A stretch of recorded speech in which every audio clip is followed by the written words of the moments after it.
Hi, I'm Dr. Pamela Ruig, Extension Milk Quality Veterinarian for the University of Wisconsin-Madison. And in this video, we're continuing in our 7 habits of highly effective milking routines. This week, we're focusing on Step 5, proper attachment of the milking units, and Step 6, removing the units when milking is completed. So in this step, we're talking about timely application of the milking unit itself. And the objective of application of the unit or attachment of the milking unit is to coordinate the attachment of the milking unit with milk letdown. If you're unsure about how to do this, make sure to go back and review the previous steps, especially step 3 and 4 in this series, because we need to make sure we've got appropriate stimulation and appropriate disinfection before we get to this point. Now, when we think about timely application of the milking unit, what we're discussing is technically called the prep lag time. And that time is the time between stimulation of the cow and attachment of the milking unit. Now, historically, we thought that we had about 1 minute, 60 seconds between the beginning of stimulation and the time that we need to get that milking unit attached. But as we've learned more about stimulatory needs and the milk letdown process itself, what we've learned is that the time between stimulation and unit attachment should not be less than about 60 seconds and can go up to about 2 or even 2.5 minutes. So in contrast to our previous beliefs where we absolutely had to get that unit attached at about a minute, what we've learned now is it's much more detrimental to attach a milking unit too soon as compared to wait a little longer. And the reason for that is that when a cow comes into that milking parlor, from the time of stimulation, we have to allow enough time for the oxytocin to travel from the pituitary gland to its receptors in the mammary gland. And that takes about a minute. This again is good news because it gives us a little more flexibility in how we can design our work routines in the milking parlor.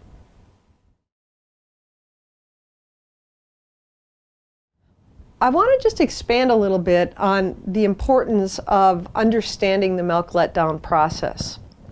The amount of time that it takes from teat stimulation until the onset of milk letdown is approximately 60 to maybe 60 seconds to up to 2.5 minutes. However, that time isn't the same for every single cow that we're attaching milking units to. The amount of time it takes for milk letdown is dependent on how full the udder is. So cows in earlier lactation, cows that are producing more milk, and cows that have longer milking intervals have smaller stimulatory needs. They require less stimulation to have milk letdown. So while in the ideal world we would customize our milking process for each cow's needs, in reality we don't do that. What we actually do is produce a consistent milking routine that does the best job for the majority of the cows. So when we look at designing our milking routines, if you got a herd that has lower stimulatory needs, higher producing herd, longer milking intervals, for example, you could err a little bit toward that 60 seconds. Whereas if you've got a herd that's maybe later in lactation, or a herd that is milked more frequently, you could err a little bit toward the longer part of that interval. So again, what we've learned about milk letdown allows us to create a milking routine that works for our individual farms.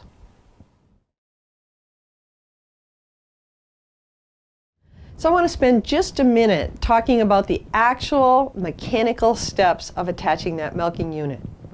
It's very important that we do this consistently and that as we attach each of those individual teat cups, we take care to minimize air admission.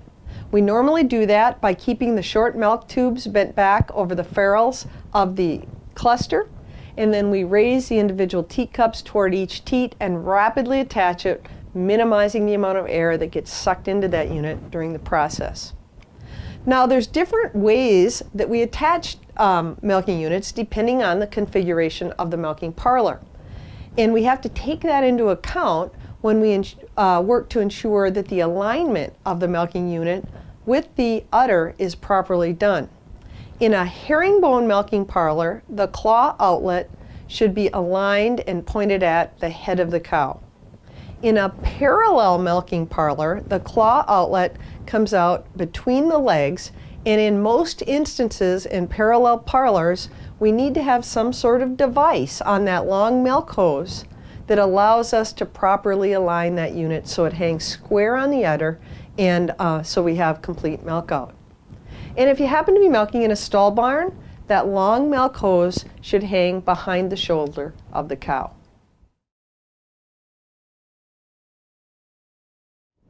So one of the ways we can tell if we've done a nice job of attaching milking units, and of course a nice job of having a good functional milking parlor, is to be aware of the amount of liner slips that occur during the milking process. We've gone out to about, I think it was 70-some milking facilities and actually counted the number of slips. And in our experience and the research we've done, there should be less than 5 to 10 liner slips per 100 cows that are milked.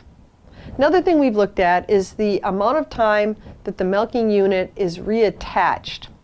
And our reattach means the milking unit has come off because you've got an automatic takeoff unit or you feel the milking is done. And then for some reason the milking technician decides to put the milking unit back on. In the work that we've done, we've arrived at a unit reattachment rate which should be less than 5%. So less than 5 out of 100 milking units should require a reattachment after the milking has been done.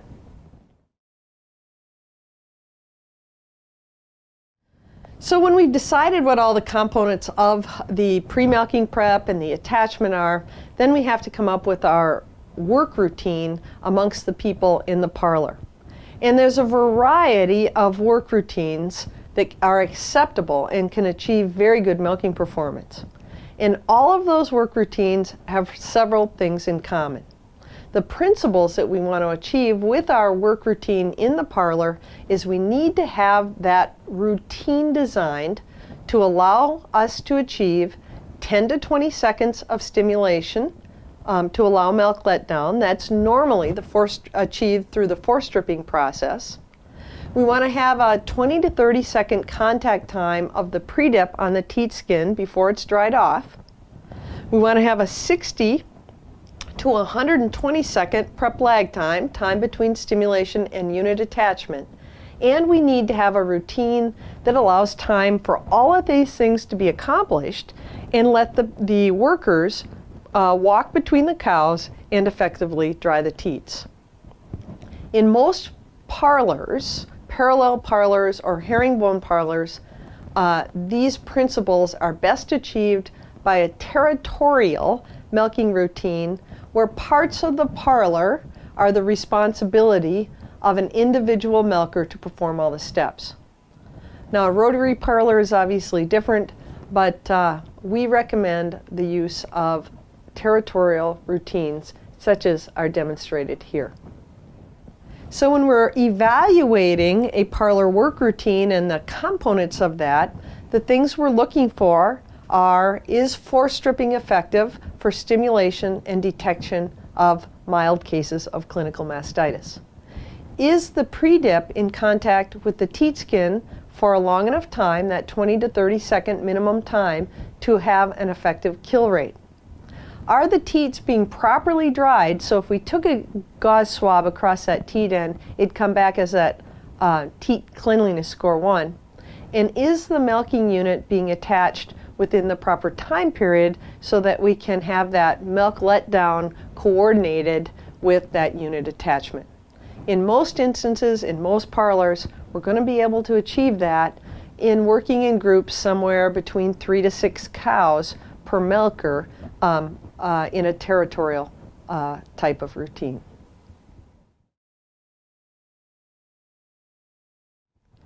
So as we complete that milking process, we move into the sixth habit of a highly successful milking routine, and that's the process of removing the units at the appropriate time and in the proper manner.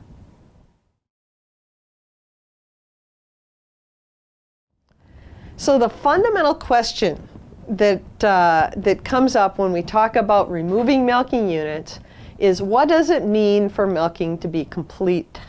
How do we know when the cows are properly milked out? And our knowledge of complete milking has evolved rapidly in the past 5 to 10 years. One thing we have to understand is the udder is never completely empty of milk.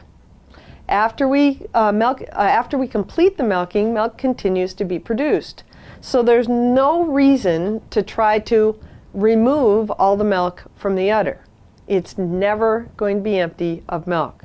Second important principle to understand is that the 4 quarters in that udder do not finish at the same time. Different quarters have different amounts of milk and different milk out rates, and different quarters finish at different times. For example, the front quarters typically are done before the rear quarters. So when we think about removing the milking unit, we need to balance the need to collect the milk with the potential problem of having a prolonged milking period in a quarter during a period of low flow. In general, we'd consider a fully milked out cow to have a minimum of about 100 to 200 milliliters, or 1 to 2 cups of milk left per quarter. And at that point, we're ready to take those teacups off.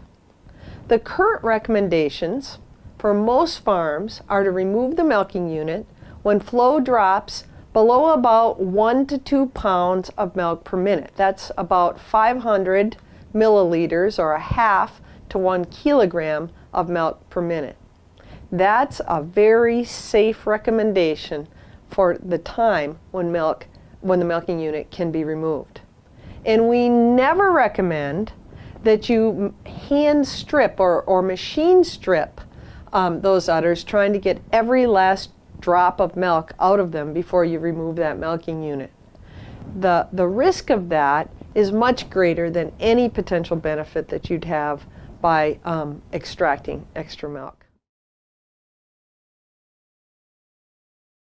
So milking is completed when the available milk, based on the threshold that we've defined for an individual farm, is fully harvested.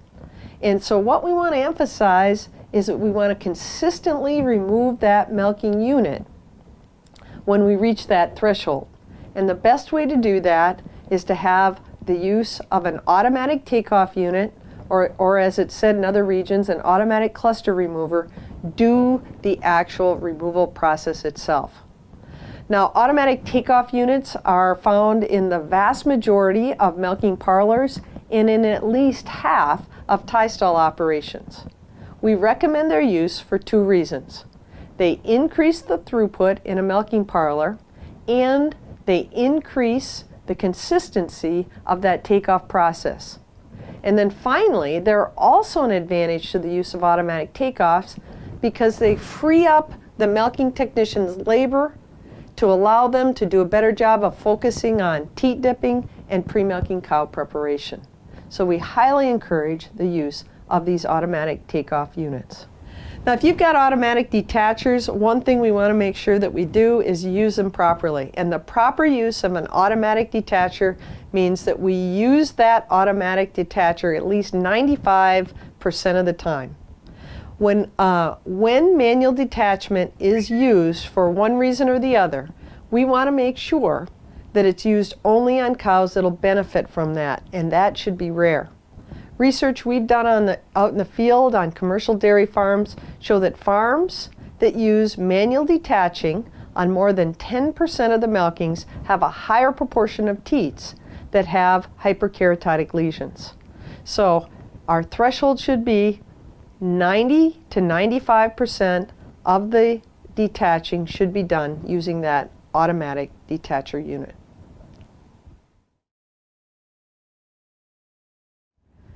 So, habit 5 of our 7 habits of highly effective milking routines is focused on proper attachment. We want to make sure we don't attach too soon. We want to make sure that prep lag time is about 1 to 2.5 minutes after stimulation. And habit 6 means that when milking is over, we want to take that milking unit off at the appropriate time, meaning we don't want to over milk, and we want to look at taking that unit off sometime when we're around 1 to 2 pounds per minute flow, or 1/2 to 1 kilo per minute. In our final habit of the highly effective milking routines, we're going to focus on managing those cows after milking is completed.